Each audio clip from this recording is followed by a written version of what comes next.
conference will be the third week of May in Chicago, and we do move the event around. And the timing and the location next year is tied in with the National Restaurant Show. So come, bring your staff, get extra bang for the buck by going to more than one event. It's a great town to visit, and I know you'll get some great education there as well. We want to say thanks to our sponsor for today, the NCA sponsor, Gold Class. They are the leading European manufacturer of high-end molded plastic tableware and drinkware. Their products number in the thousands and are warehoused in Jersey. Joining us today is Larry Walker, who is their national sales representative. And are you in the room, Larry? He may be still downstairs. And again, thanks to the New England chapter, both their education chairs and Kristen, the president, who has been very helpful in working with us on this event today. So that, Larry, good to see you. Larry? So let's get right into our first program, because our first speaker has a flight to catch immediately after this program. The subject of healthcare reform is not one that is new to any of you, I hope. It's certainly one that is now increasing in complexity as we all try to figure out what we're going to do, what are the mandates, what are the regulatory requirements which you have to comply, and how are clubs dealing with them. It is certainly one of the topics that is often requested of NCA. Our speaker for today is Brad Steele, NCA's Vice President of Government Relations and our General Counsel. He has a wealth of knowledge and experience working in all three branches of government, and for the past 8 years has served as the primary voice of private clubs on Capitol Hill. Please join me in welcoming Brad Steele. Good morning, good morning. It is always a joy to be up here. As I was telling one of your colleagues, is this live stream? Yes. Hi, folks. You're so sorry you're not here, right? I was telling one of your colleagues that, of course, who wouldn't want to be here? NECMA, great location. Outside of Boston, perfect. Two choices. Paradise in the Pacific chapter or NECMA. Guess where I am? Come on, perfect. Love it. It's going to be great. The next 300 slides is going to go by like this. All right, so as Sue said, most of you know who we are. You know what we want to do, what we fight for the last 50 some odd years to do. And one of the things that I always like to talk about when we try to sort of make it clear and to present that juxtaposition of CMAA and NCA and how we work so well together is obviously we're the trade association. CMAA provides you with professional development to make you better at what you do. What we want to do is make sure that the industry continues to flourish so that you can be successful. So we're based in Washington, D.C. to really do two things. First thing is to be involved in the political world. Oh, great, 9:30 in the morning, we'll talk politics. Yeah, David, it's going to be great. You're going to love it. It's going to be perfect. Secondly, we want to shape the policies that come from that political world because those ultimately are intertwined.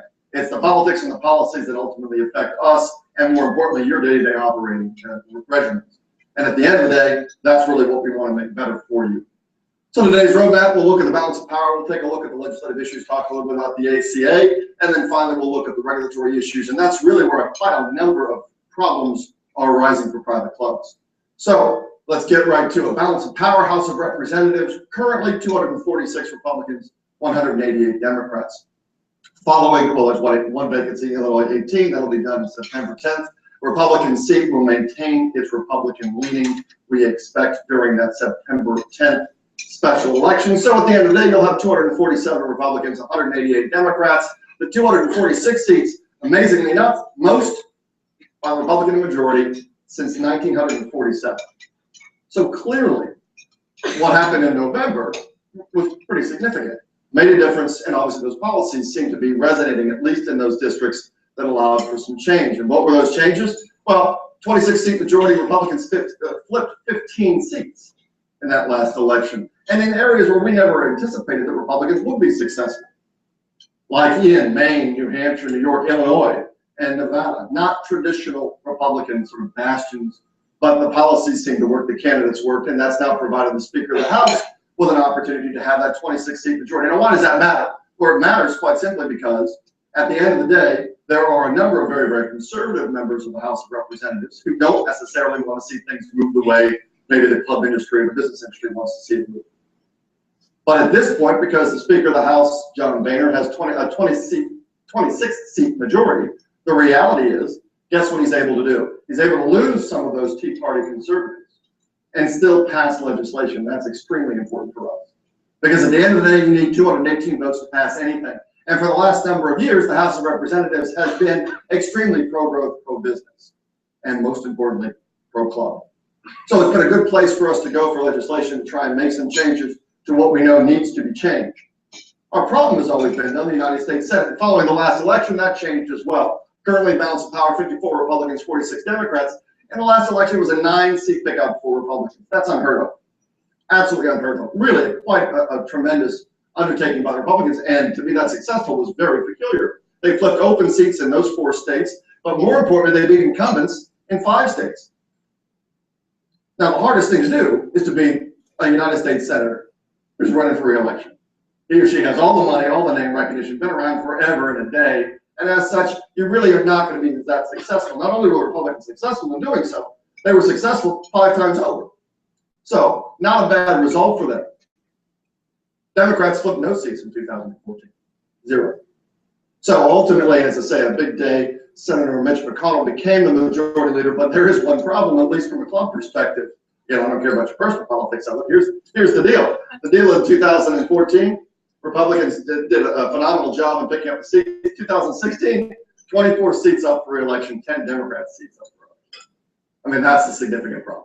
Because now all the money and resources, for at least the Democrats, can go to protect those 10 seats and then to have a barrage on at least 4 of those seats, right? Maybe 5, to get the full majority in the Senate. So it'll be a very difficult time, but at least for these 2 years, we have that second chamber of the United States Congress that is pro-growth and pro-club. So it's always been the United States House, but then everything that was beneficial for us died in the United States Senate, so it wouldn't even come forward. Now we have that opportunity. That's the key. That's what we'll at least be able to hear more of. And you'll certainly see that in the next probably 3 to 4 weeks, because legislation will come out that is extremely important for us, that we'll get that second hearing, that hearing in the United States Senate. Whether the president will decide it or not, different story, but at the end of the day, we at least get that second hearing that we haven't had for years. So it brings up more media attention and certainly makes it clear that some of the issues aren't as partisan as they have been in the past, which is a good thing, especially for the club industry.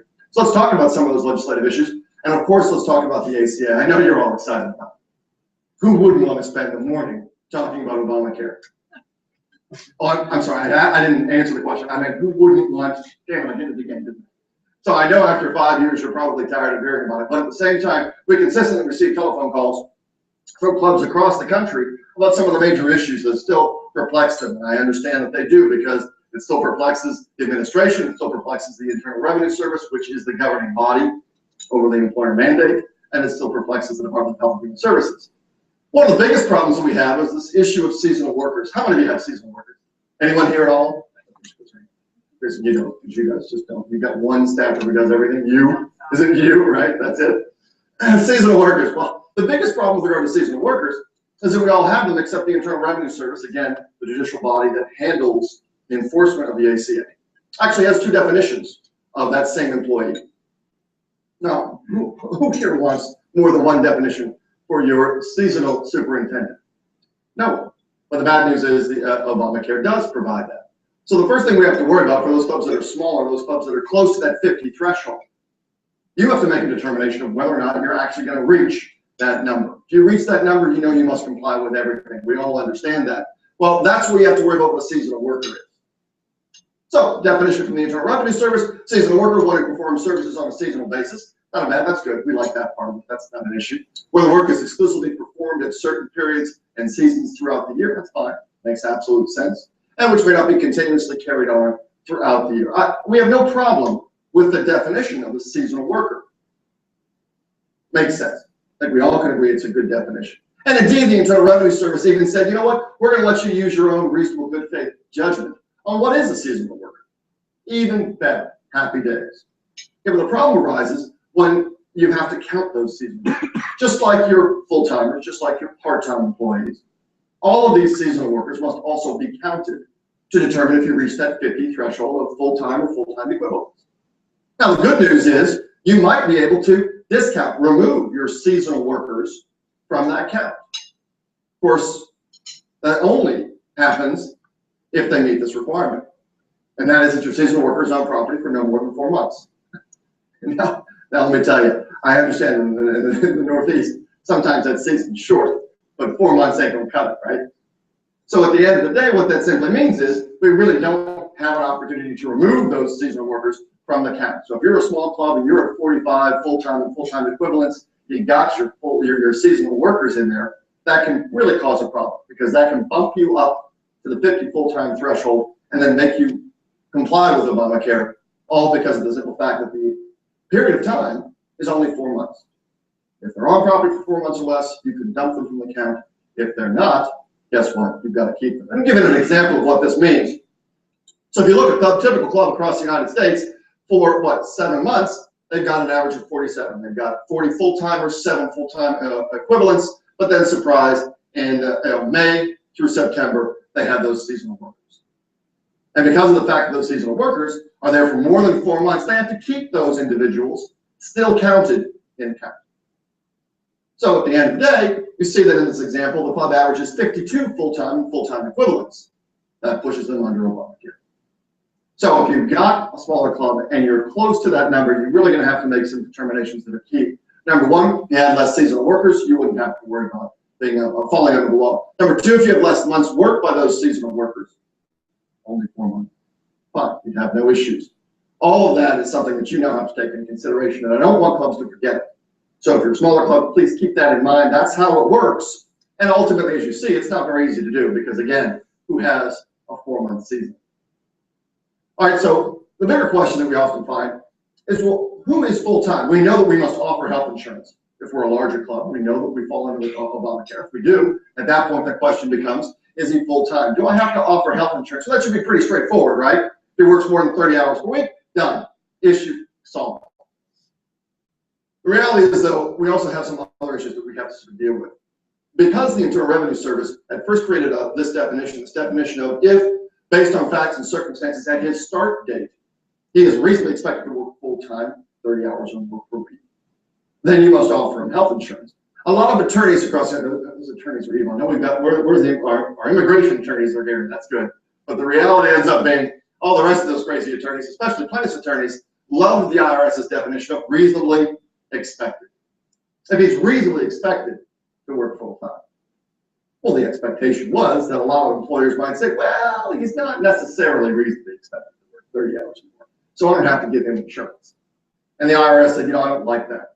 I want to make sure that it's clear to the employer what reasonably expected means. So as you hire new full-time employees, you have to answer 3 questions. These 3 questions must be answered. They have to be answered affirmatively. If they are, you then have to provide health insurance. Number 1, what are the hours of the person that he's replacing? Number 2, how about the hours of those working in comparable positions? And then finally, how did you actually advertise the position? That's how the IRS determines whether he truly is reasonably expected to work 30 hours per week or not reasonably expected to work 30 hours per week. So make sure as you hire someone and you bring him on as full-time or not full-time, most importantly, if you choose not to make him full-time, that you've satisfied these 3 questions, and you can indeed tell the Internal Revenue Service if they knock on your door that actually he isn't full-time, and I can show you why, because I answered these 3 questions, therefore I've proven that he is indeed not reasonably expected to work full-time. A lot of clubs have a problem with that because they kind of fudge it. No one in this room would fudge it, right? Are you both smart and quiet? All right, seasonal employee. As I mentioned, there are 2 definitions. So we talk about seasonal worker. That definition, seasonal worker, only applies if you are close to that 50 threshold. Because then you have to determine whether do I count them or do I not count them. Well, now you're over that threshold, you know that you fall under the law. The question becomes, seasonal employee, do I have to provide them health insurance? As we all know, seasonal employees are going to work more than 30 hours per week. Anybody have a seasonal employee who does not work 30 hours or more per week? Of course not. It's a seasonal employee, you're working like dogs. This is a tough time. You make your money now, they have to work and they've got to work a lot of hours. So the reality is, if you just stripped the definition of seasonal from their name, removed it completely, those individuals would be, without a doubt, full-time employees. So you have to offer them health insurance. Well, obviously, not too many clubs across the United States provide health insurance to their seasonal employees. It's just not standard practice. But obviously now we've got an issue. Under the law, there may be a question as to whether you have to offer that health insurance. So what's the definition of a seasonal employee? Remember, this is the second definition, the exact same worker. You wonder why I drink. seasonal employee, one who is hired into a position for which the customary annual period of employment is no more than 6 months. So understand this has nothing to do with the employee. A seasonal employee is only a seasonal employee if the position for which he is hired is only available for 6 months. So the key has to be, how long is this job open, period. One of the things that we consistently remind clubs is it's extremely important you start putting that sort of prefix, seasonal superintendent, on your books. Seasonal server, seasonal lifeguard, like there's anything else up here. But at the end of the day, if you don't have that, if you aren't sort of prefacing the employment reality of this particular person, then you don't really have a basis to tell the IRS when they knock on your door that no, we understood the law. And indeed, we know that this particular position is only available for 6 months or less. That's all it is. Therefore, this individual is seasonal. Why do we care about that? Because if he's seasonal, you don't have to offer him health insurance. So the key is, since we know he's working more than 30 hours per week, I don't want to have to offer somebody insurance for whom I've never offered insurance, because that cost is relatively significant. What's the average employer cost for a self-only plan for $1,000? As a hush fell over the room. Good morning. Good morning. What's the average? I'm asking. Anyone here a general manager of a club? Anyone here a CFO? Anyone care?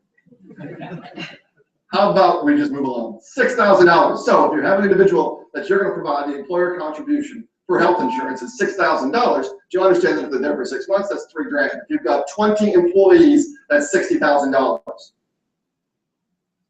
That's a full-time staffer.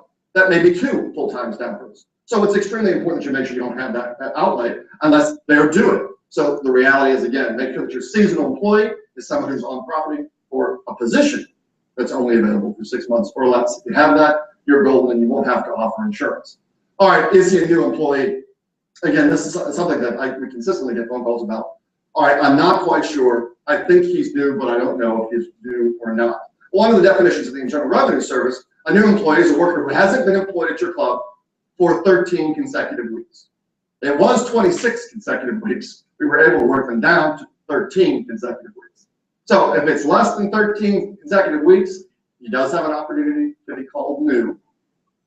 If he's been gone from the club longer than he was most recently at the club. So if he was at the club for 5 weeks and gone for 5.5 weeks, you rehire him, he could be new. But most folks are going to look at it from a perspective of 13 consecutive weeks. So please do not forget this rule as you think about rehiring an individual who has at some time been a seasonal employee for you.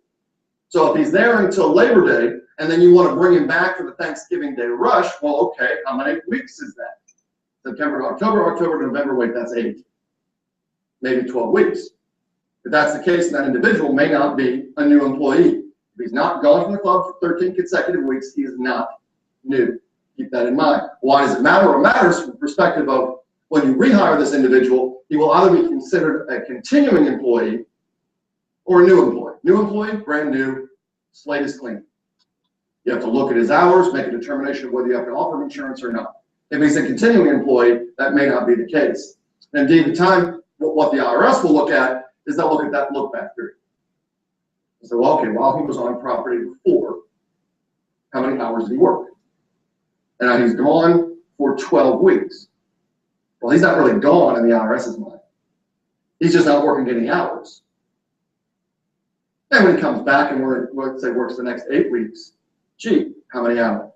Well, obviously with that 12-week span in between, he's worked 0 hours. So when you average all the hours together, that 12-week span of 0 hours per week is going to lower his average number. The IRS may not like that. And indeed, the IRS has specifically said, gee, we might change this by actually averaging the hours of work that he has worked first time for that 12-week period. So he worked 55 hours during the summer as a seasonal superintendent or groundskeeper.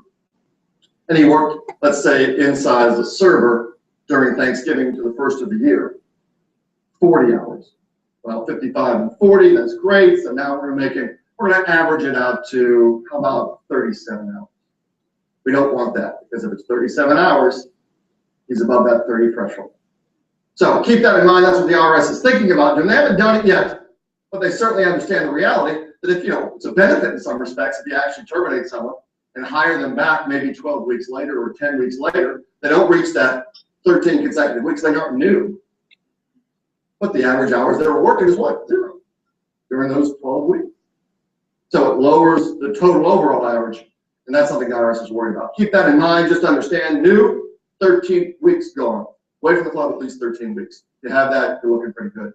What plan must you offer? Well, all of you know that your broker should be communicating with you with regard to the insurance that you have to provide, and that is certainly insurance that, number one, meets the requirements of the minimum essential coverage, the essential health benefits that have been established by the federal government.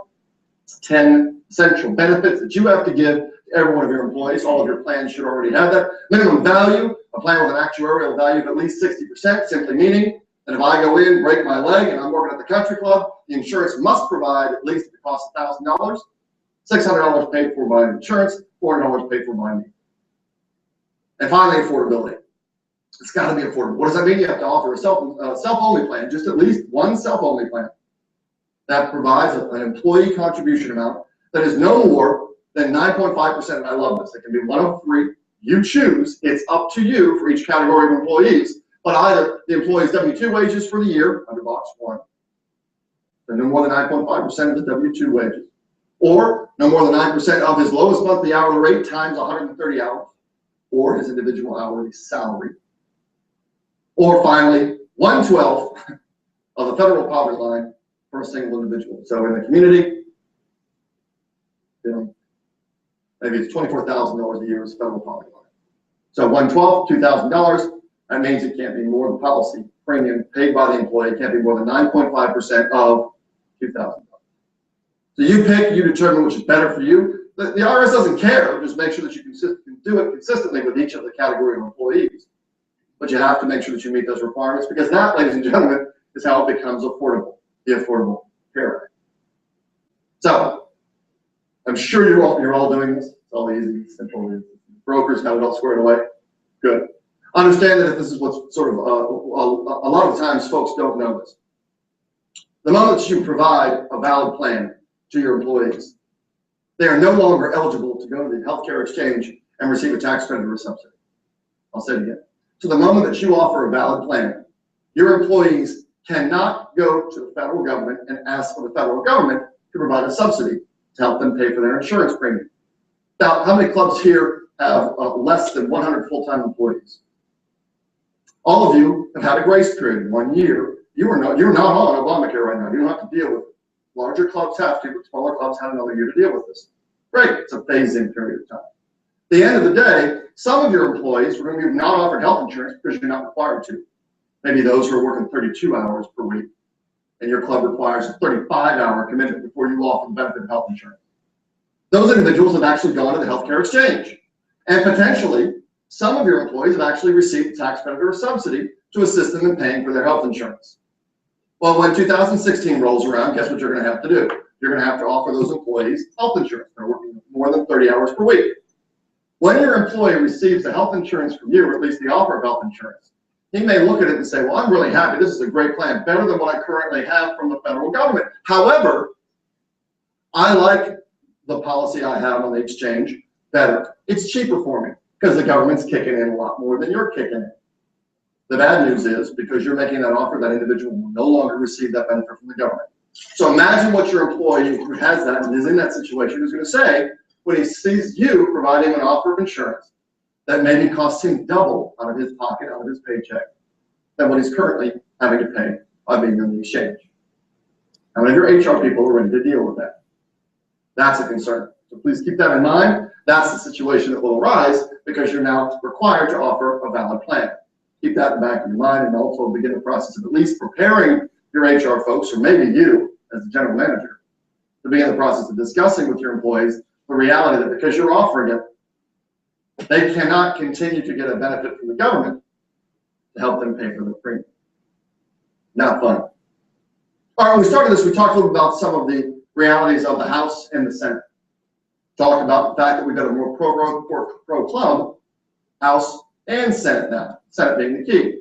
Why does it matter? It matters because of these pieces of legislation. For the last 5 years, really couldn't get anything through the House, couldn't get anything through the Senate. It's not going to go anywhere. And that's why you've heard this by a nauseating number of repeal bills, right? I think it's up to 57 repeal bills that have come up by the House of Representatives. Well, now we've got some bills that are no longer messaging bills. bills that we've been fighting for the last 5 years that actually help private clubs consistently. First one being the Save American Workers Act. Bipartisan, very important, bipartisan bill. Not Republican messaging, bipartisan bill. Bipartisan bill filed in both the House of Representatives and in the United States Senate. Representative Todd Young, Republican, Dan Lipinski, Democrat in the House, Susan Collins and Joe Donnelly in the United States Senate. What's important with regard to this particular bill? Well, I imagine everyone in this room would like to see it pass. It would change the definition of full-time under the law from 30 hours per week to 40 hours a week. How many of you remember when full-time was 40 hours? 35 maybe, an hour up for lunch.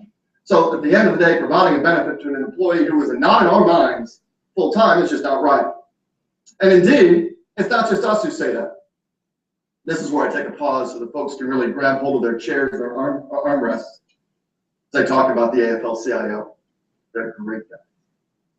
The AFL-CIO, the Teamsters, and the Food Workers Union all wrote a letter to the President of the United States. You know, the gentleman they supported in the last 2 elections and said, by the way, this is ridiculous. Quote, having a 30-hour work week will destroy the foundation of the 40-hour work week.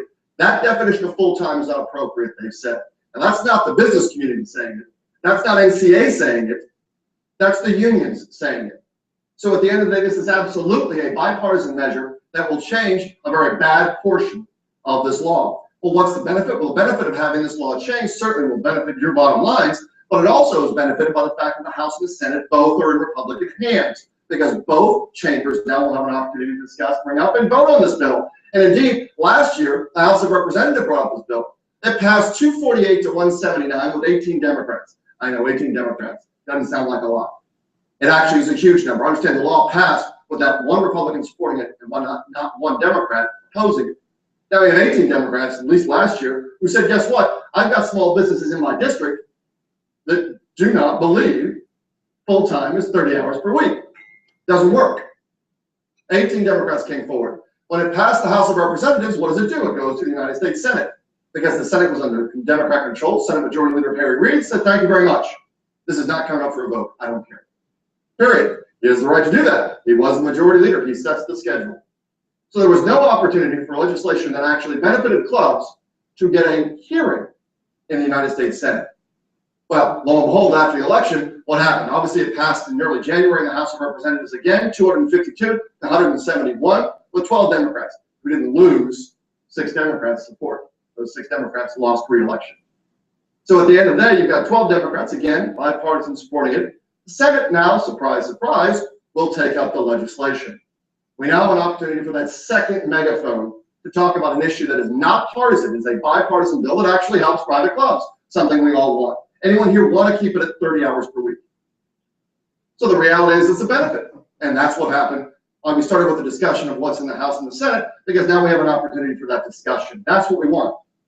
Now, whether the president will sign it or not, it's a whole other story. But at the end of the day, if we have strong bipartisan support, and indeed, again, it doesn't sound like it's a lot, but 12 Democrats in the House certainly is, in the United States Senate, if it passes, it places a lot of pressure on the president. And all we want to do is have a serious discussion about legislation that will make this law better for everybody in this room.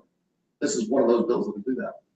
Second one, probably the most, in some respects, the most important. Only in Washington, D.C. can they come up with wonderful acronyms. This one is the best of the best. The legislation is simplifying technical aspects regarding seasonality. The acronym, what better acronym?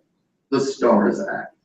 The STARS Act will do one very important thing, and that is remove that stupidity of seasonal worker and seasonal employee. No longer will we have 2 definitions for the exact same employee. We'll have one definition. That definition is the seasonal employee definition. Bipartisan bill, again, most important, bipartisan bill, introduced in the House by Jim Renacci and Kurt Schrader. Republican and Democrat. We've got Senate version introduced by Senator Kelly Ayotte. Well, will be introduced by Senator Kelly Ayotte. By the way, her chief of staff is a member of Belhaven Country Club right outside of Alexandria, in Alexandria. So certainly understands and appreciates the golf and the private club world. We're looking for, we've got a Democratic senator who's going to be the co-sponsor with Kelly, just can't announce it yet. Creates one label, as I say, one label, seasonal employee. Not seasonal worker, not seasonal employee, but one label. We'll use that definition, that is the definition of a seasonal employee, deals with that position being open for no more than 6 months. If he's working in that position, he is a seasonal employee. It establishes that a seasonal employee is not counted in any way, shape, or form when you're determining whether you fall under that 50 threshold. And then most importantly, it ensures that a seasonal employee is not a full-time employee, i.e., no matter how many hours he works, in no way, shape, or form, as long as he's a seasonal employee, you will never have to offer him health insurance. So again, really does exactly what the Internal Revenue Code has said, except it clarifies it and simplifies it. Sat in a meeting with the Internal Revenue Service and they said this, you know, Brett, we will forego clarity for accuracy. Because it's morning. Who wants to talk about the IRS more? We will forego clarity for accuracy. To which I said, you're doing a hell of a job. Because they are. This bill fixes that. Makes it simple, makes it straightforward. That's the reason why we're supporting it. What do we have? Bipartisan legislation. It passed the House of Representatives. It will get a hearing in the United States Senate. Never had that opportunity last time. Other amendment bills that are probably just as important. Repeal of 2018, the Cadillac tax starts in 2018. Why is this important for private clubs? Some of you, maybe just one, two maybe of you across the United States, occasionally get a benefit from your board of directors. And that is that because you were senior staff in charge of a multi-million-dollar corporation, that quite simply, you should have your health insurance paid for by the club 100%. Or you get a better policy than everybody else. It's fine, I have an issue with regard to that. Bad news is, under this law, there's a 40% excise tax on high-cost policies. What's high cost? High cost is $10,200 for self-only or $27,500 for a family plan. That means the moment that the policy is above $27,500 for a family plan, let's say it's $28,500, you then have a 40% excise tax on the difference. So a $400 tax on that policy. So at the end of the day, this is not something else. Oh, by the way, this is not indexed for inflation. Meaning every year, the number stays the same, but policies, of course, keep getting more expensive. So very soon, especially in 2018 and beyond, there's a clear reality that a lot of folks are going to be hit by this, even some of your employees. Now, how many of you think that since this is a tax on the insurance company, that the insurance company is going to pay for it? Now, really, no. I'm surprised. Come on. They're the greatest guys in the world. How many love insurance companies? My wife's insurance. The reality is, you're right, they're not going to do it. So at the end of the day, that's something that's passed right on to the customers, and that means you. How about a repeal of 2.3% medical device tax? Actually, that just was repealed. Well, why do we care about a 2.3% medical device tax? Well, it's pretty simple. The actuaries of the insurance company have determined that about, let's say, 7% to 10% of your employees will purchase medical devices. And guess what that means? The insurance companies have to shell out that money. And they're also going to have to shell out that 2.3% tax. As such, they build that into your price. It's a 2.3% tax on the medical device companies. Do you think the medical device companies are going to pay for that? No, pass through. So it goes to your bottom line again. 2015, actually beginning of this year, 21 Democratic senators supported repealing this tax. 21. But it was a non-binding vote. In other words, it didn't matter. They voted on it, it was a budget resolution. It didn't matter. It didn't have the weight of authority of law. How about this though? Just last week, the House passed it with 46 Democrats supporting it. Remember, this bill passed the law, the Affordable Care Act passed. No Republicans supporting, no Democrats opposing it. Yet now we've got 2 or 3 bills where Democrats have said, you know, guess what? This just isn't right. It's not working the way we expected, nor do we want it to work. And that's why we're supportive of it. This is a very good thing because it still hits your bottom line. Same thing with my favorite tax of all time. This is the best one. It's a repeal of the health insurance tax. So because there is this influx of new purchasers of health insurance, what a great way to raise money, said the government. So here's what we'll do. We'll tax every policy sold. Okay, that tax is on the insurance companies. The insurance companies won't pay it, and they'll pass it on to you. What's the total? Well, it's about 2 to 4% of the premium, or a hike of about $350 to $500 per policy. Outstanding. Representative Charles Bustani, Kristen Sinema introduced the bill to repeal it on February 12th. It has over 218 bipartisan co-sponsors. What's the magic number in the House of Representatives to pass anything? 218. So it's already there. Legislation that will be able to move. Bipartisan bill in the Senate to repeal it has 35 co-sponsors. Again, bipartisan legislation that removes bottom line costs on your policy. Does anyone here have a line item on their insurance premium that discusses the health insurance tax? Has anyone seen that? Throughout the Southwest, insurance companies are actually putting a line on them saying tax, health insurance tax, or ACA tax, or healthcare tax, so that you know. But it's there, built in, and as I say, $350 to $500 per policy for every one of your employees. Now, I know I'm just a lawyer and I have to take off my shoes to count up to 20, but the reality is that is a ton of money that you have to pay for nothing. You're not getting anything for this. It's not an extra benefit. You don't get more coverage.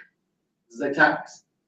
The reality is that hits your bottom line along with Cadillac tax that comes in 2018, along with the 2.3% medical device tax. How many of you think you're paying just enough or way too little for your insurance? This doesn't happen. So we're supportive of these changes because they will help you as you go through the process of dealing with your bottom line issues. Any questions with regard to the ACA? Yes, sir. Yes, the answer is yes. Next question. Are you aware of any clubs that are not offering insurance and paying the penalties instead? Yeah, not that we've heard, because I think a lot of it has to do with the fact that the smaller clubs, those with 99 or less full-time employees this year, have the break. They will be the ones more than likely capable and probably more, there will be more of an inducement for them to do so. So we'll have to see what their numbers say in 2016 when they speak, well, it's later this year, when they speak with their insurance broker and find out what the cost is. But it's certainly out there. I don't expect private clubs to be the first, but I don't expect them to be the last either. It's just the change in the paradigm of whether this benefit is truly going to be seen as a benefit. I mean, after World War II, health insurance was what drove individual employees to businesses and retained them. Now that may not be the case, but we haven't seen it yet. But certainly there, especially when you take into consideration the cost. I mean, $2,000 as a penalty per employee, that's it. Versus, again, on average, $6,000 as an employer contribution. So we'll see, but nothing yet. Any other questions? Well, let's jump into the regulatory side of things, because this is where we're going to find a lot more problems. Oh, good. More problems, more happy days. Anything have water on the course? Just two giggles. Come on, folks. What time is it now? Oh, yeah, it's 10:10. That means you guys are good. Is it time for you have to stand up and breathe heavily? Here's the bad news. This rule, effective probably at the end of July, affects, what, 6 to 7 acres of your property. So the EPA has established a brand new rule. That rule alters the Clean Water Act and helps to define what water is covered under that law. Great. How many of you thought you ever had to deal with the EPA? Don't giggle, because it's coming to your club right now. Good. All right, so what does it do? The Waters of the United States Act, or a rule, or WOTUS, water falls under the, I love this, water that will fall under the Clean Water Act. So specifically, how do we get water to be covered, or jurisdictional water, water covered in CWA? Well, it falls under law if it significantly affects, this is great, the chemical, physical, or biological integrity of traditional navigable waters, territorial seas, or interstate waters. Yeah, see, that's what I did too. And I was drinking, and I'm like, what the hell? So we've got this wonderful definition of what water is that's jurisdictional, that is covered by the Clean Water Act. And the Environmental Protection Agency said, there are some other waters we think should be covered too. There's water that's upstream, might affect water that's downstream. And that downstream water is what we drink. So we're going to come up with basically 4 new categories of water that you all have to worry about. 2 of which are probably the most important. Tributaries and adjacent waters. Tributaries. Simple, easy definition from the Environmental Protection Agency. It's a government agency. Of course they're going to help you figure this out. Come on, it's perfect. Number 1, does it have a bed? 2, a bank? 3, an ordinary high water mark, and a flow that goes to, directly or indirectly, covered water. Perfect. Bed, bank, ordinary high water mark, and a flow. Simple. Go out in the course, find it. It's there. No problem at all. Some of it may not even be really water, right? Water. What? Actually, one of the exclusions, puddles. I said, how big does a puddle have to be? Can my niece and nephew jump in it? How do we define a puddle? EPA still doesn't know. Second water, you're going to worry about adjacent waters. They are now covered if they border, right, are contiguous to, or neighboring a CWA water, a traditionally covered water. Well, what does neighboring mean? Well, the IRS has come up with a great definition of neighboring. Number one, so this is easy. Come on. Do you, anybody who have a tape measure?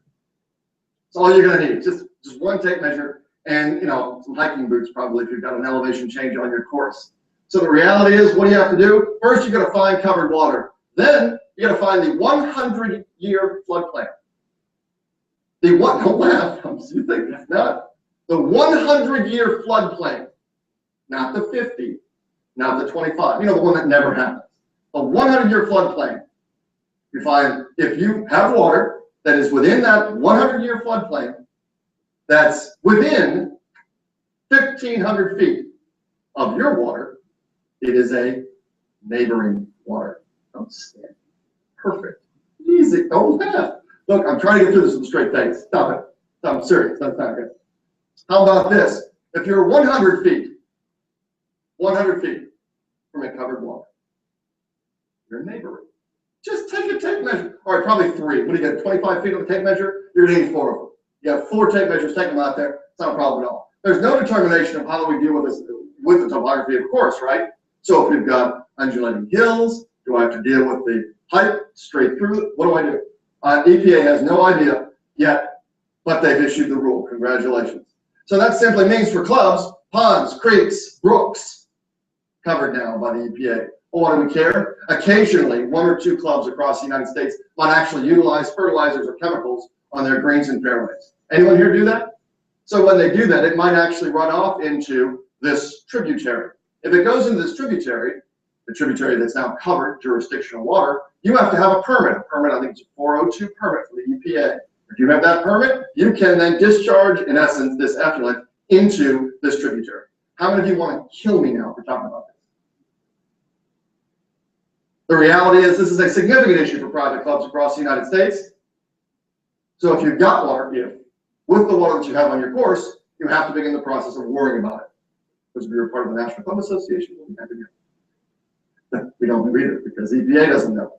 So just keep in mind, tributaries, adjacent water is extremely important. Ponds, creeks, etc. will more than likely now be covered. So you have to begin the process of probably doing an audit on your course of exactly what water you have. And then from there, speak to the regional EPA because they're the only ones who are going to be able to determine whether indeed that water that you think is close, maybe within 100 feet, maybe within 1,500 feet of the 100-year floodplain, is indeed now brand new covered.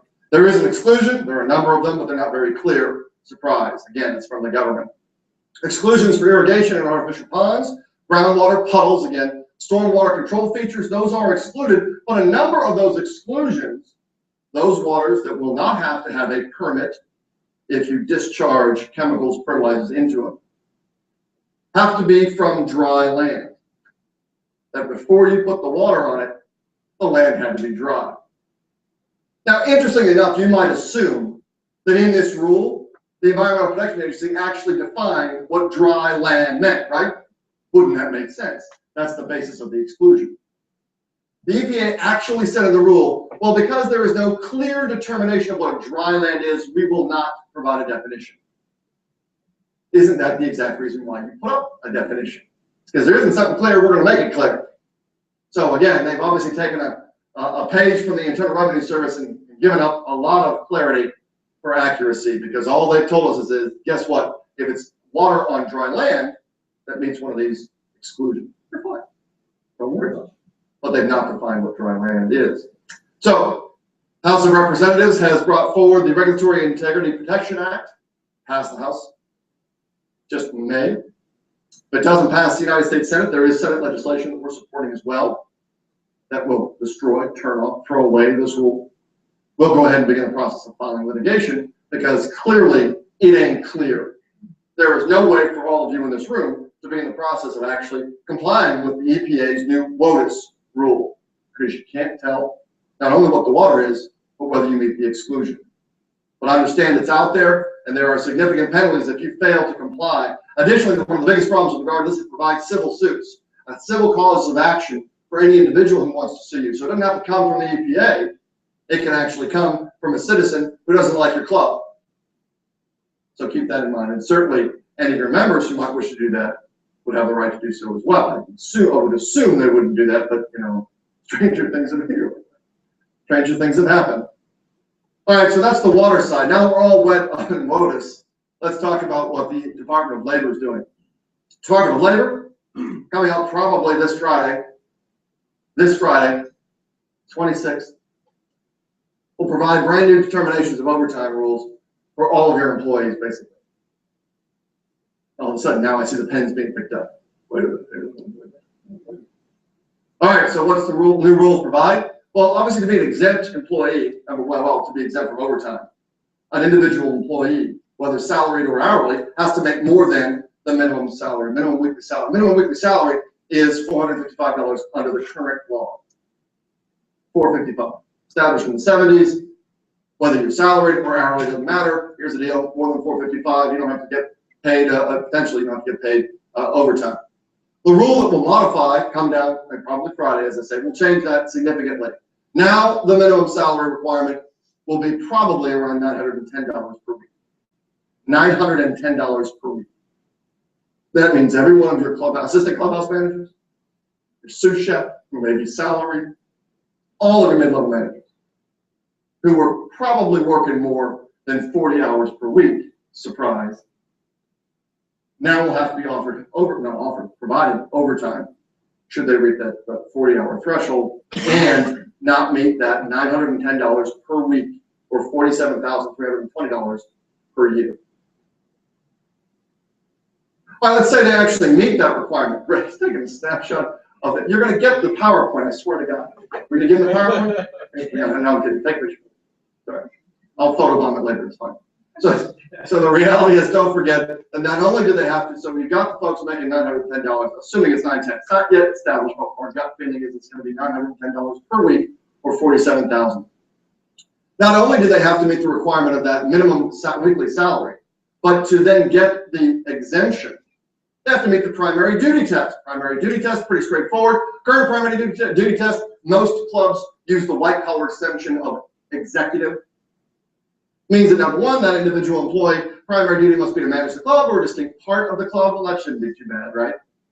He's going to have to supervise at least 2 employees, and he must have the authority to hire or fire, or at least have a say in the hiring and firing of employees in his department. If the individual employee has that, 910, and meets the primary duty test, he's exempt from overtime. Problem is, not only will they change the 910, the minimum weekly salary, but they're also going to change exactly what the primary duty test is. So number one, I imagine they're going to keep the employee's primary duty being to manage a part of the club or the whole club, so that shouldn't have to change. But they're also going to require more employees for the individual to supervise, not just at least 2, more. So you should be going through your head right now, those employees who have 2 folks, because they will no longer, they may be making $1,000 a week, but they don't meet the primary duty test because they don't have more than 2 employees for whom they supervise. Additionally, they're probably going to require more say in the control of the department.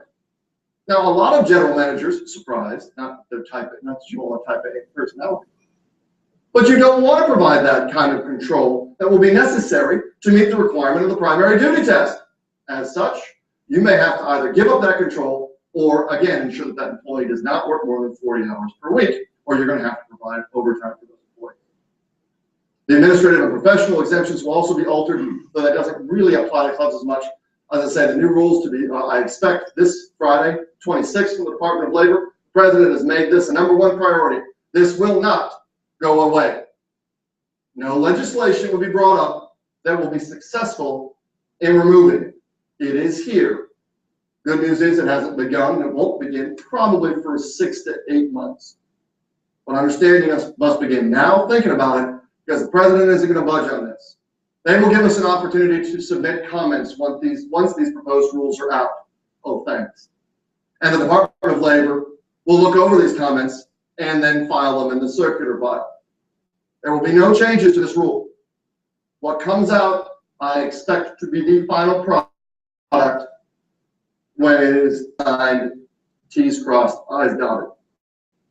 So as I say, begin now to deal with the reality. This will have a significant impact, not only on your bottom line. You can fix that. That's not a problem, right? Just going to have to make sure that some employees don't work overtime.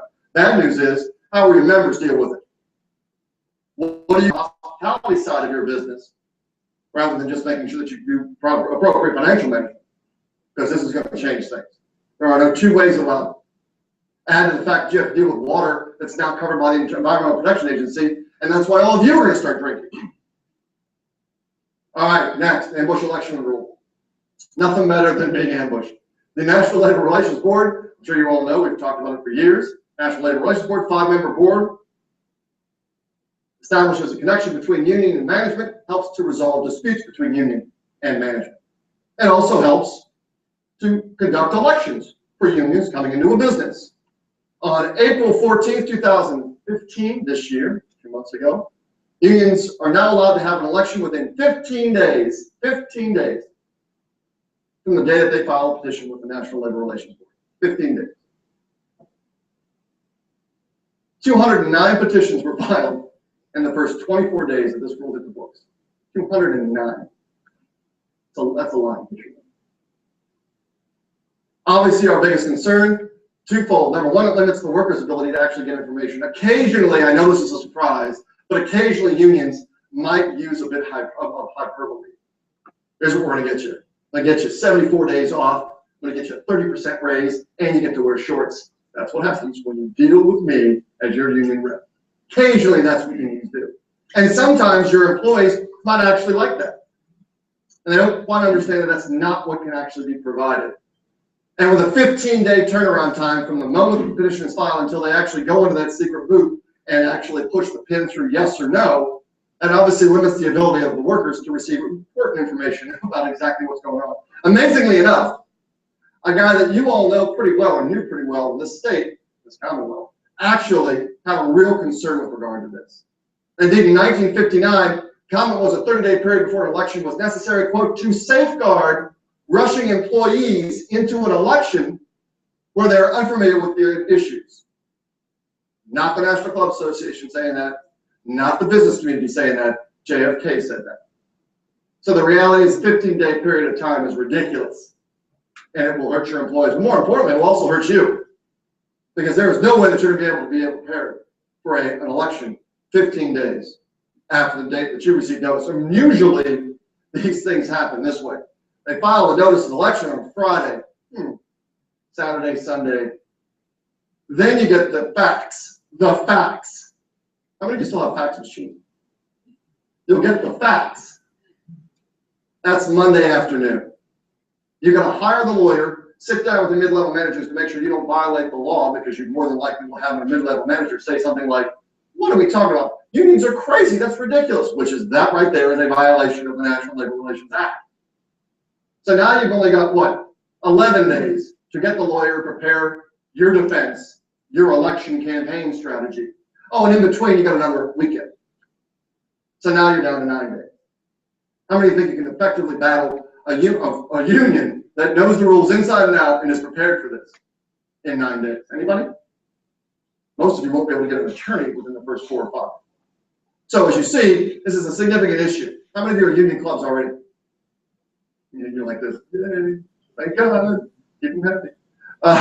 Those of you that aren't, understand this. You could be very soon because of this rule. Without a doubt, it promotes a self-campaign, which simply means the union is more prepared than you are, because they're dealing with it far in advance, and then they file that petition. So they've got their ducks in a row, giving you, again, like I said, about 9 days to deal with it. Interestingly enough, the joint resolution of disapproval, Congress's way of saying, we really don't like this regulation, it's a bad regulation, passed the United States Senate, passed the United States House of Representatives, but was vetoed by the president. Right. This is a constituency the president supports strongly. As such, there is no legislative way that we can deal with this. So we know we got 3 branches of government. The legislative branch of government, well, it tried its shot, right? That didn't work. The executive branch, president's rules. Well, that ain't gonna work, which means we're stuck with the final one, and that is we're gonna have to go to court.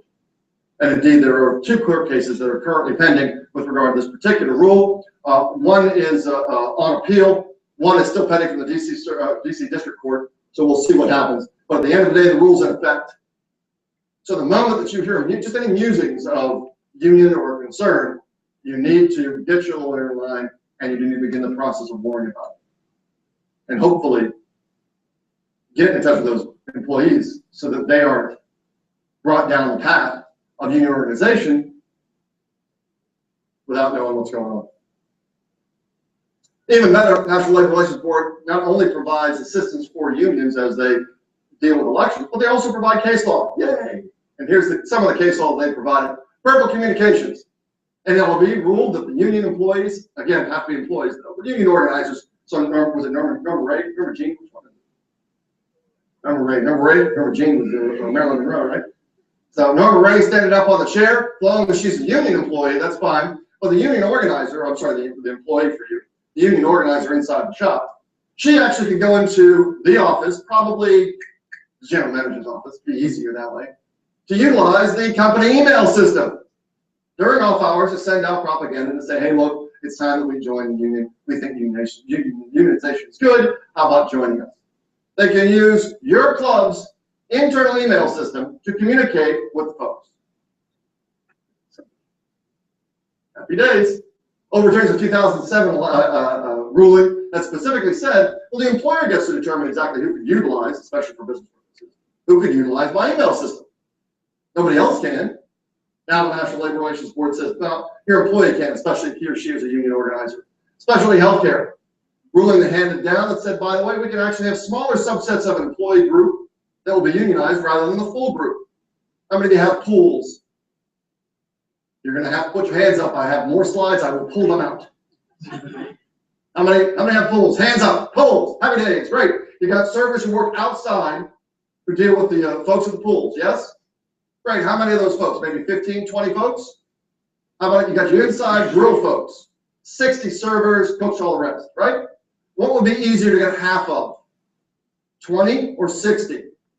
So the unions now, and especially healthcare, have the opportunity to actually select a smaller subgroup and unionize them. How would you like your outside pool servers to be unionized? Only takes 11 if you've got 20, right? And the inside folks aren't unionized. So you're spending half your time, that's being silly. 3/4 of your time. How much time do you spend with your union folks? That a boy. So 3/4 of the time you're spent with 20 people, and you know what happens with the other 60 are inside serving as well, but they're inside the grill? How come Becky gets to wear a pith helmet with a fan and I gotta be in here in a tux? Because that's what the collective bargaining agreement said. So the reality is you've got a problem if that actually comes to pass. And even better, here's what's great. The burden is on the employer to show that the entire servers group should be unionized. So imagine that. No. Here's what I want. I want you to unionize somebody. Unionize them all. That's not the person that came out of your mouth, right? And that's exactly what the rule says, to actually place more of a burden on you to stop the specialty healthcare ruling in your particular case. So keep in mind that can unionize a smaller group. Lancaster Symphony Orchestra, classic determination of who is and who is not an employee. Please don't misclassify your employees. The reality is, here we've got the NLRB ruling that musicians were actually employees, and as employees, they could vote for the union. Why were they employees? Because they set the hours, the pay, the work schedule, dress code, standards of behavior, everything that was required, just like, what are those things? Caddies? You don't have any of those at your club, do you? No, they don't. This white bib and that's it. There's nothing on it that designates. And see, that's why I look. 4 more years. Who wants 4 more years of president? That's the no. I abdicate, right? So please keep in mind this is ultimately a determination of what you all should be thinking about vis-a-vis, did I determine him as an independent contractor and employee correctly? But it has a broader concern. Broader concern here is for unionization. So what have we learned so far? That the unions can, I love it, actually have an election in 15 days, use your office and your computer to solicit votes, only solicit a smaller group, and potentially get your caddies to vote for you. How many think this is a really good rule? How many think all this is great? So how many? 4 or 5 are unions? See, you're like this. I'm already there. You're just looking at folks going like this. Yeah, not good at all. This is your biggest problem, as I say. When you couple everything together, that's our concern. All this stemmed from the fact that the president could not get the Employee Free Choice Act or the card check bill passed through the United States House and the Senate. By not being able to do so, he's now been able to provide, that just gave unions an opportunity to get a union in a club with just pieces of paper rather than a secret ballot vote. So what do you have? You've got everything else that sort of equals the card check bill. And then the cherry on top, the Department of Labor, the persuader rule. Secretary Perez has says this rule will be out in December. The good news is we've been able to push this and push this and push this back for about 2.5 years. What will the rule do? Well, the persuader rule simply says this.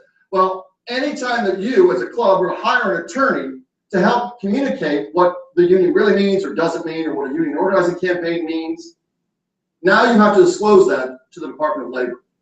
Oh, a week here, right? Well, it's never been done before. There's an actual specific exclusion for legal assistance with regard to union organizing. That exclusion will be gone under this rule, which means you, as a general manager, will have to file disclosure forms with the Department of Labor. Your board volunteer president, you know, the guy who has 1 or 2 scotches before the board meeting, that guy or gal has to sign off on the disclosure form. Additionally, the attorneys you hire will have to provide disclosure documents to the Department of Labor.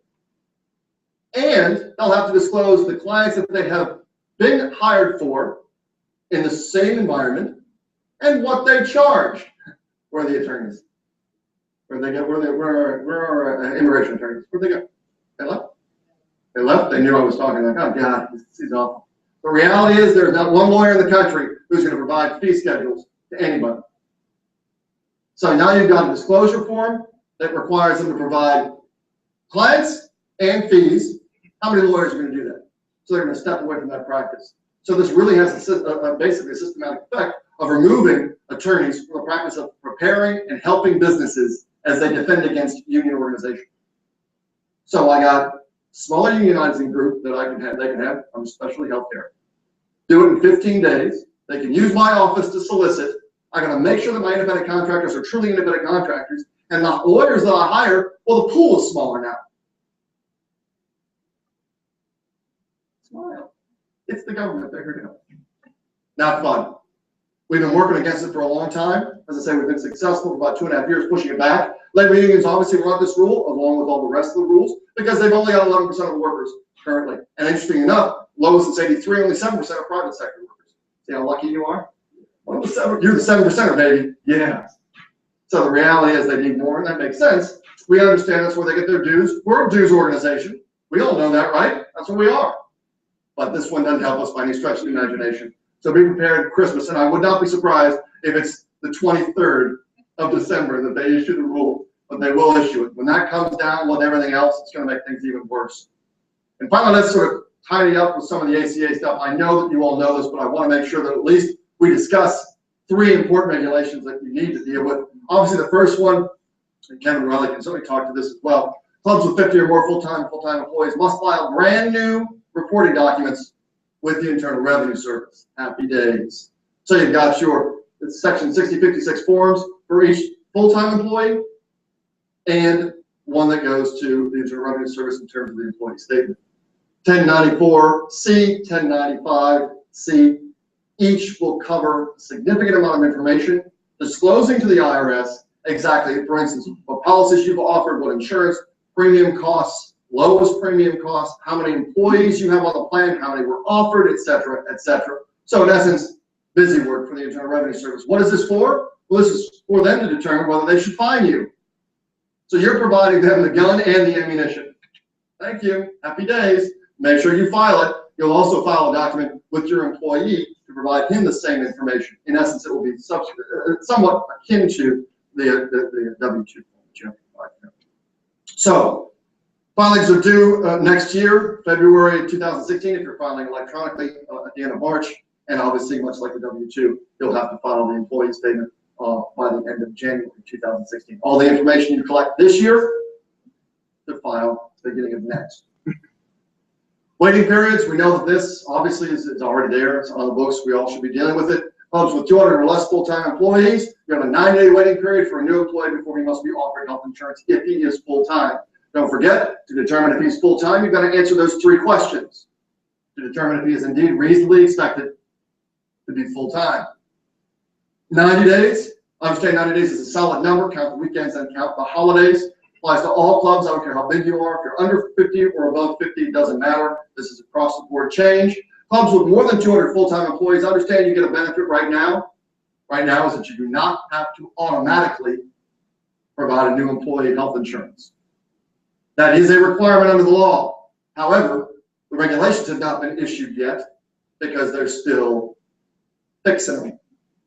So the reality is that's coming down the pipe, but just be aware that this time you don't have to. But can you imagine the thought of your new employee who's been on the job for 5 days, gets that first small paycheck, and you've taken out from his paycheck his payment for insurance? Because he hasn't had a chance to get down to the HR department, hasn't been able to tell him, well, by the way, I'm on my wife's policy, but you take out money from him because you have to automatically enroll. Ridiculous. Not good for you, and certainly not good for your new employee. So at the end of the day, that's one of the reasons why the Internal Revenue Service is dealing with this, hasn't yet issued the regulation. But just keep in mind, be prepared. If you're a larger club, you're going to have to automatically enroll your employees, and then therefore you better communicate clearly to them the moment that they sign on that guess what? Tell me if you've got insurance or you don't, because I have to automatically enroll you. Finally, the health insurance plans that will be out there must be non-discriminatory. We talked about in the past, sometimes senior executive staff get benefits that the rank and file members don't get. Those benefits are well earned. You're doing the heavy lifting. And if the board provides you better benefits, provides you full payment of your premium, that's okay. Maybe something you negotiated, or maybe something the board just wanted to provide for you. That is no longer, or will be no longer legal under Obamacare. Understands, regardless of size, I don't care how big the club is, doesn't matter. Tries to any club, any size. If you've got same benefits, same waiting periods, same contributions or type of coverage, you're okay. The moment that you don't, the moment the senior staff gets more than what the dishwasher gets, is the moment you violated this. Again, what's the big problem with regard to it? Result of a fine, $100 per day for each employee. The plan discriminates against. $100 per day for each employee the plan will discriminate against. Not something you want to pay. Good news, there is a cap, lesser of $500,000, or just simply 10% of the price of the premium. Perfect. That would be great. Just write a check. It's easy. Write a check. Don't worry. So again, good news. Requirement has been delayed. Those regulations are still being discussed. Actually, we're in good discussions with the Internal Revenue Service with regard to that because of one simple thing. We all know the employer mandate requires every employee to be offered health insurance if he or she is full-time. Club has to do that. So there shouldn't be an issue as to what the club wants to offer. If the club wants to offer to you fully paid, this platinum plan, that should be fine. You're still getting offered health insurance. Why should the IRS care that a private business will pay you and your premium the full amount? That shouldn't matter. Every other employee still gets the offer of health insurance. That's what the employer mandate requires. So we're discussing with them the reality of exactly what this rule will mean and how it really doesn't apply. It's not a very smart rule. We'll see what they have to say. They're at least, at this point, amenable to the discussions. I don't know if they're going to provide us with what we want, but they're amenable to the discussions. It's a good thing. I would expect that probably another year before the regulation is issued. So you do have some time, but just keep that in mind as you go through the process of thinking about your next contract as you discuss with the board. Keep this in the back of your mind as something that you're going to have to deal with potentially, because at this point, we hope the IRS listens, but we're not quite sure. All right, so thankfully, kind of the end of this terrible road. Regulations, Obamacare, and great non-discriminatory requirements with regard to insurance. Oh Lord, lions and tigers and bears. Oh my. The good news is Kevin Riley's up next, and I know he'll be far more exciting and fun. You were here for half a night. Thanks, half a night. The reality is, any questions before I go? Everything's clear as mud? Yes, sir. The overtime rule, those figures. There's no overtime rule, Mike. It was just easier to scare the hell out of you. Is that based on salary only, or would other income like commission be less? No, this is weekly. Well, no, this is dealing specifically. We're going to deal with your salaried employees. So your salaried employee is this salary. Period. Happy days. Even if they're X commission or less than yeah, I mean the commission requirements, and Kevin can respond to that as well. Kevin, commissions can be taken into consideration as a portion of their weekly to make up that total. What, out of curiosity, this is senior staff at your club? Yeah, that thing. Oh, there you go. Sure. Is the 30 hours a week, is that calculated on an annual basis? Weekly, no, literally weekly. Each week, you do get a month. No, weekly. Literally, per week. They do provide you this. The IRS has said, I'll actually give you, well, we'll give you a month. We'll let you use a month to determine, on average, whether your employee worked 30 hours per week. But it isn't a year. We actually tried. Senate Majority Leader Harry Reid said, thank you very much. We told you what the time frame is. 30 hours under Obamacare per week. We said, well, that's ridiculous. Give us 6 months, right? Let's average it over 6 months. That might be fine. I said, no, maybe I didn't make it clear. It's 30 hours per week. The work week of the employee. The employee starts from Wednesday to Wednesday. Whatever his days are. 30 hours per week. Or they do give you a month. So the IRS kind of fudged that and said, well, we'll let you make that determination within a month's time. 130 hours per month. 30 hours per week or 130 per month. It was 120. It is for your full-time equivalents. You know why? How many weeks in a month? Thank you, except the Internal Revenue Service says it's 4. What the hell happened to like the last 2 weeks of December then? Right? That's ridiculous. But that's what they said, 4. So it was 120 because 30 times 4 is what? 120. So the reality is we actually got the Internal Revenue. They still stick with that again for your full-time equivalents because that's in the law. It actually has the number 120 hours. Okay. The IRS didn't have that stipulation and didn't have that requirement when it dealt with your full-time employees. So if you're a full-timer, now full-time equivalents, you get to use 30 hours per week or 130 per month. But that's the time. I wish I could give you more. I really do. We fought for more. We can't. So unfortunately, we're stuck. And that's the difficulty of it. Yes? Brian, do you think it's going to be 810 per week? You said it's Yeah. Oh, absolutely. I think it's going to be higher than that in some respects. This hasn't been changed since the 1970s. There were 66% of Americans who were salaried were still covered under the overtime regulations, under the $455 per week minimum. So 65% of Americans who were salaried still got overtime. Now, that number is 11%. So we firmly anticipate that this number may be even higher. I can tell you that's where experts have been sort of banding about the 910. But my gut feeling is this administration may actually go higher and then come back in the final rule. You're like, holy crap. It just seems high to me, but no. Wait a minute. Yeah, that's right. Yeah. No, believe me, you're absolutely right. And at the end of the day, that's our concern.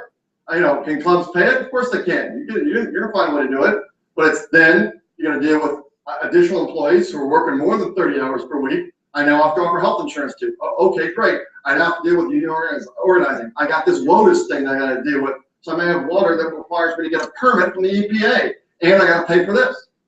So it's a staffing issue and it's a financial issue. So you're right. I mean, there are no ifs, ands, or buts about it. It's not fun. But that's that's the hammer dealt. So we'll continue to fight, continue to make changes. But I want you to be clear about the reality that this president isn't going to change that. Sir. The 910, you have a salary employee.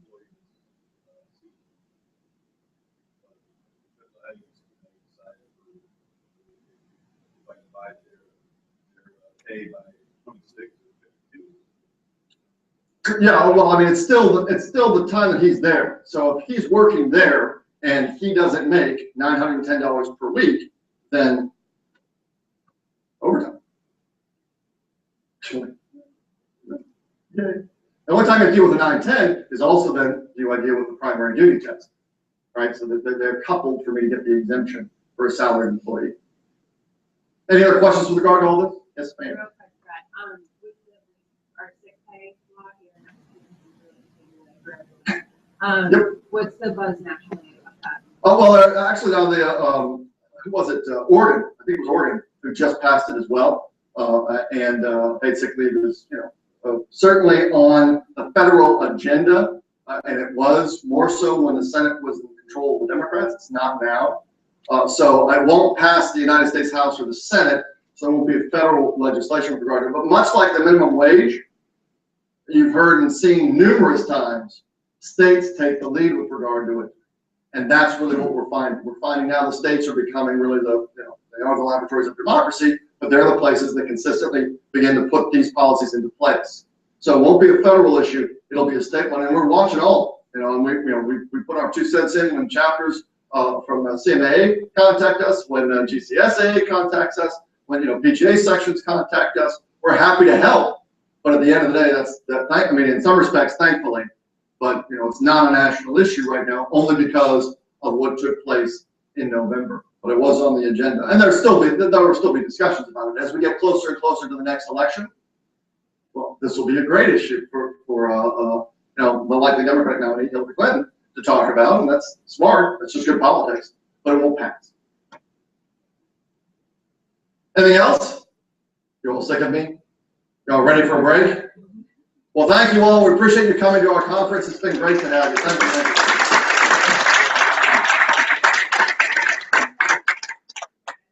We'll take a 15-minute break, 10 minutes, back at 11.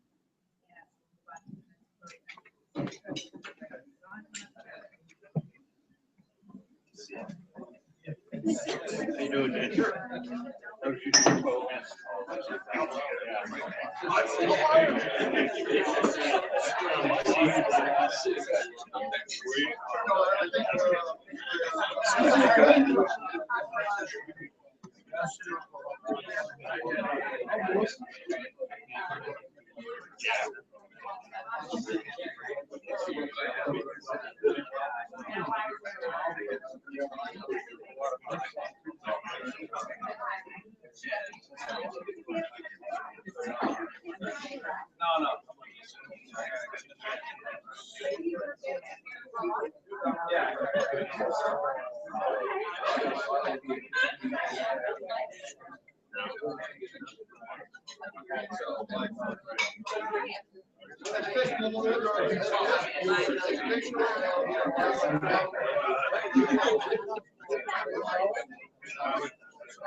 At some point, something by accident, you're gonna fall into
I've had enough for me. I'll let you start.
Still, that's all every single message that we read. Right.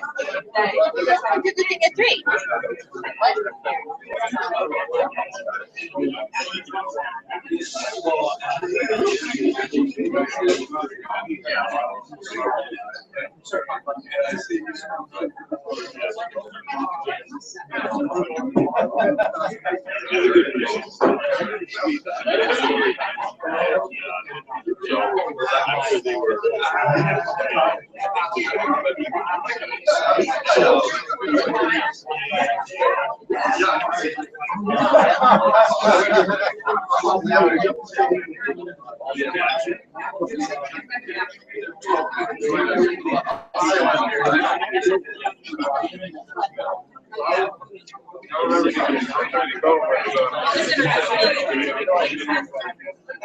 Oh, yeah.